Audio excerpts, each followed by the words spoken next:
Hi అండి, నమస్తే. Welcome to cook with Manju. ఇవాళ మనము ఇన్స్టెంట్గా సెట్ దోశని ఎలా ప్రిపేర్ చేయాలో చూద్దాము. కాంబినేషన్ మనం ఇక్కడ గన్ పౌడర్ ప్రిపేర్ చేసుకుందాము. చాలా అంటే చాలా బాగుంటుందన్నమాట. ఎలా ప్రిపేర్ చేయాలో ఇప్పుడు మనం వీడియోలోకి వెళ్ళి చూసిద్దామా. మరి ఇక్కడైతే ఒక కప్పు దాకా బొంబాయి రవ్వ తీసుకోండి. ఈ రవ్వను మనం మిక్సీ జార్లోకి వేసుకున్న తర్వాత ఇప్పుడు ఇందులోకి ఒక 2 టేబుల్ స్పూన్స్ వరకు అటుకులు తీసుకోండి. తర్వాత ఒక కప్పు దాకా పెరుగు తీసుకోవాలి. నెక్స్ట్ ఇప్పుడు ఇందులోకి 1 టీ స్పూన్ దాకా ఉప్పు వేసుకోండి. 1/2 టీ స్పూన్ దాకా షుగర్ వేసుకోండి. తర్వాత ఇప్పుడు ఇందులోకి ఒక 1/2 కప్పు దాకా వాటర్ వేసుకోవాలి. వాటర్ వేసేసుకున్న తర్వాత ఒకసారి స్పూన్ తోటి మంచిగా ఇలా కలిపేసుకోవాలి. కలుపుకున్న తర్వాత ఇప్పుడు మళ్ళీ మనము ఇంకొక 1/2 కప్పు వాటర్ వేసుకుందాము. మొత్తంగా మనకు మిక్సీ పట్టుకోవడానికి 1 కప్పు వాటర్ పడుతుందండి. ఇలా మంచిగా కలుపుకున్న తర్వాత బాగా మెత్తగా మిక్సీ పట్టండి. ఇక్కడ చూపిస్తున్నాను చూడండి, ఇలా మిక్సీ పట్టుకోవాలి. ఇదంతా కూడా మనం ఇప్పుడు ఒక బౌల్లోకి వేసుకుందాము. ఇలా బౌల్లోకి వేసేసుకున్న తర్వాత మళ్ళీ ఒకసారి బాగా కలుపుకోండి. ఇలా కలిపేసుకోవాలి.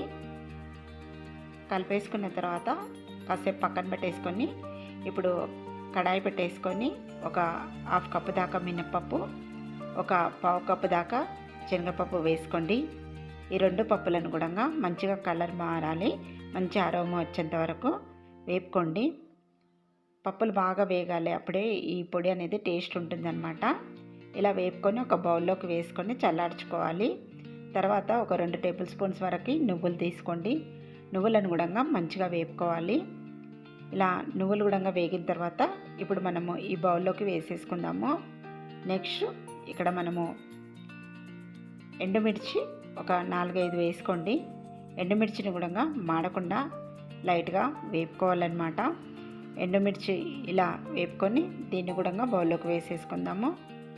నెక్స్ట్ ఇప్పుడు మనం ఇందులోకి ఎండు కొబ్బరి వేయించకుండానే వేసుకోవాలన్నమాట. తర్వాత వెల్లుల్లిపాయలు కొన్ని పొట్టు తీయనక్కర్లేదన్నమాట, వేసేసుకోండి. తర్వాత కొద్దిగా కరివేపాకు తీసుకొని కొంచెం చెమ్మారేంత వరకు కూడా కరివేపాకును లైట్గా వేపుకోండి. ఇలా వేపుకున్న తర్వాత ఈ కరివేపాకును కూడా ఇందులో వేసేసుకోండి. ఇలా వేసేసుకున్న తర్వాత ఇప్పుడు వీటిని బాగా చల్లార్చుకున్న తర్వాతనే మిక్సీ జార్లకు వేసుకోండి. ఇప్పుడు ఇందులోకి తగినంతగా ఉప్పు వేసుకోవాలి. ఆ తర్వాత కొంచెం ఇంగువ వేసుకోండి. నెక్స్ట్ మనం చేసుకునే గన్ పౌడర్ అనేది మంచి కలర్లోకి రావాలంటేనంటే ఇప్పుడు మనం ఇందులోకి 1 టీ స్పూన్ దాకా కాశ్మీరీ చిల్లీ పౌడర్ వేసుకొని మిక్సీ పట్టుకోండి. ఇప్పుడు ఇంకాస్త మంచిగా కలర్ రావాలంటేనంటే ఇప్పుడు మనం ఇందులోకి కొంచెం ఆయిల్ వేసుకోవాలి. 1 టీ స్పూన్ అంత ఆయిల్ వేసుకోండి. ఇది పచ్చి ఆయిలే. వేసుకున్న తర్వాత మళ్ళీ ఒకసారి మిక్సీ పట్టండి. ఇప్పుడు ఇలా మంచి కలర్లోకి వస్తుందన్నమాట. ఇలా చేయడం వల్ల గన్ పౌడరు ఇలా ప్రిపేర్ చేసుకోండి. దీన్నంతా కూడా ఇప్పుడు బౌల్లోకి వేసుకోండి. బౌల్లోకి వేసేసుకున్న తర్వాత బాగా చల్లారిన తర్వాత ఒక గాజు బాటిల్లోకి మొత్తం స్టోర్ చేసుకొని పెట్టుకోవాలన్నమాట. ఇలా పెట్టేసుకొని మనము ఒక 1 మంత్ వరకు కూడా ఫ్రెష్గా ఉంటుందన్నమాట. ఇలా చేసుకుంటే ఇడ్లీలోకి, ఉప్మాలోకి, అలాగే దోశలోకి కూడా చాలా బాగుంటుంది ఈ పౌడర్ అనేది. నెక్స్ట్ ఇప్పుడు మనము పిండి పక్కన పెట్టేసుకున్నాం కదా, ఇందులోకి ఒక ఈనో ప్యాకెట్ వేసుకుంటున్నాను. ఈనో ప్లేస్లో మీరు వంట సోడా కూడా వేసుకోవచ్చు. ఇప్పుడు ఇందులోకి కొంచెం వాటర్ వేసుకుందాము.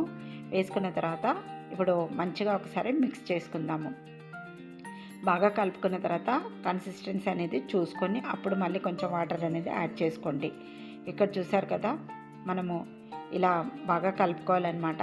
కన్సిస్టెన్సీ అనేది మనకు ఇలా ఉండాలి. ఈ విధంగా ప్రిపేర్ చేసుకోండి. ఇప్పుడు ఇందులోకి కొంచెం మళ్ళీ నేను వాటర్ వేస్తున్నాను, కొంచెం తిక్కుగా అనిపించింది. మళ్ళీ ఒకసారి ఇలా కలిపేసుకుందాం. కలుపుకున్న తర్వాత ఇప్పుడు పెన్నం పెట్టేసుకుందాం. పెన్నం హీట్ ఎక్కిన తర్వాత మనము ఆయిల్ గిట్ట ఏమీ అప్లై చేయవలసిన అవసరం లేదండి. దీనికి ఒక 2 గరిటెల దాకా పిండి అనేది వేసుకోండి. వేసుకున్న తర్వాత ఎక్కువగా మీరు ఏమీ ఇలా స్ప్రెడ్ చేయవలసిన అవసరం లేదు. లైట్గా పైన ఇలా అంటే అయిపోతుందన్నమాట. ఇప్పుడు దీన్ని అయితేనంటే నెమ్మదిగా కాలనివ్వాలి. మెల్లమెల్లగా కాలుతూ ఉంటుందన్నమాట ఈ సెట్ దోశ అనేది. అప్పుడు మనకు ఈ పిండి అనేది తడారుతూ ఉంటుంది, బబుల్స్ అనేటివి ఇలా వస్తూ ఉంటాయన్నమాట. ఇక్కడ చూసారు కదా, మెల్లమెల్లగా మనకు పిండి అనేది ఇలా కంప్లీట్గా తడి ఆరిన తర్వాత అప్పుడు మనకు ఈ దోశ అనేది రెడీ అయిపోతుంది అనమాట. ఇక్కడ చూసారు కదా, ఇప్పుడు మనకు ఇది సెట్ దోశ ప్రిపేర్ అయిపోయిందనమాట. దీన్ని మనం ఇప్పుడు ఒక ప్లేట్లోకి తీసేసుకుందాము. బ్యాక్ సైడ్ కూడా మనకు మంచిగా ఇలా కాలాలన్నమాట దోశ. నెక్స్ట్ ఇప్పుడు ఇంకొక దోశ వేసుకుందాం. వేసుకునేటప్పుడు మీరు ఎలాంటి ఆయిల్, నెయ్యి అలాంటివి ఏమీ వాడవలసిన అవసరం లేదు, డైరెక్ట్గా వేసేసుకోవడమే. ఒక 2 గరిటెల దాకా వేశాను నేను. ఇలా నెమ్మదిగా మనకు కాలుతుందన్నమాట, కొంచెం టైం తీసుకుంటుందన్నమాట. ఇక్కడ చూసారు కదా, ఇలా కొంచెం తడారాలై ఇక్కడ చూడండి ఇప్పుడు రెడీ అయిపోయింది. బ్యాక్ సైడ్ కూడా చూపిస్తున్నాను చూడండి, ఇలా కాలాలి దోశ అనేది. ఇప్పుడు దీన్ని కూడా మనము ప్లేట్లోకి తీసేసుకొని పైనుంచి కొంచెం గన్ పౌడర్ వేసుకుందాము. ఇలా గన్ పౌడర్ వేసుకున్న తర్వాత నెక్స్ట్ ఇప్పుడు దీనిపైనుంచి మనం నెయ్యి వేసుకోవాలి. నేనైతే ఇక్కడ నెయ్యి వేస్తున్నాను, మీరు కావాలంటే ఆయిల్ కూడా వేసుకోవచ్చు. నెయ్యి వేసుకుంటే టేస్ట్ బాగుంటుంది. ఒక స్పూన్ నెయ్యి వేసుకొని కొంచెం ఇలా స్ప్రెడ్ చేసుకోండి. స్ప్రెడ్ చేసుకున్న తర్వాత మళ్ళీ కొంచెం గన్ పౌడర్ అనేది వేసుకోవాలి. వేసేసుకున్న తర్వాత లైట్గా కొంచెం కొత్తిమీర కూడా వేసుకోండి, టేస్ట్ బాగుంటుంది. కొత్తిమీరను బాగా ఇలా సన్నగా కట్ చేసుకొని వేసుకోవాలన్నమాట. ఇలా కొత్తిమీర కూడా వేసేస్తున్నాను నేను. చూసారు కదా, మనకి ఇది రెడీ అయిపోయింది. ఇంకొకటి కూడా చూపిస్తున్నాను చూడండి, ఎంత సాఫ్ట్గా వచ్చిందో చూడండి. ఇలా చాలా అంటే చాలా సాఫ్ట్గా ఉంటుంది. పిల్లలైతే చాలా ఇష్టంగా తింటారు ఈ దోశలు. ఇక్కడ చూసారు కదా, ఇప్పుడు దీనిపై నుంచి కూడా మనం కొంచెం గన్ పౌడర్ వేసేసుకుందాము. తర్వాత కొంచెము నెయ్యి వేసుకోవాలి. నెయ్యి వేసుకొని కొంచెం కొత్తిమీర కూడా యాడ్ చేసుకుందాము. నెయ్యి అన్నా ఆయిల్ అన్నా ఏదైనా వాడొచ్చండి. చూసారు కదా, ఇప్పుడు ఇది కూడా మనకు రెడీ అయిపోయింది. 1 టీ స్పూన్ నెయ్యి వేస్తున్నాను, చాలా బాగుంటాయి. మనము రెగ్యులర్గా చేసే దోశల కన్నా ఇవి చాలా బాగుంటాయండి దోశలు అయితేనంటే. ఇది కూడా రెడీ అయిపోయింది. ఇప్పుడు మనకు ఇంకా మనము ప్లేట్లోకి తీసేసుకుందాం కదా. చాలా అంటే చాలా బాగుంటాయి, తప్పకుండా ట్రై చేయండి. ట్రై చేసిన తర్వాత ఎలా వచ్చిందో నాకు కామెంట్ రూపంలో తెలపండి. మరిన్ని ఇంట్రెస్టింగ్ వీడియోస్ కోసం ప్లీజ్ నా ఛానల్ని సబ్స్క్రైబ్ చేయండి. అలాగే లైక్ ఇవ్వడం అయితే మర్చిపోకండి ప్లీజ్ అండి, సపోర్ట్ చేస్తూ ఉండండి. మరి వీడియో నచ్చితే మీ ఫ్రెండ్స్కి రిలేటివ్స్కి కూడా షేర్ చేయండి. Thanks for watching my video.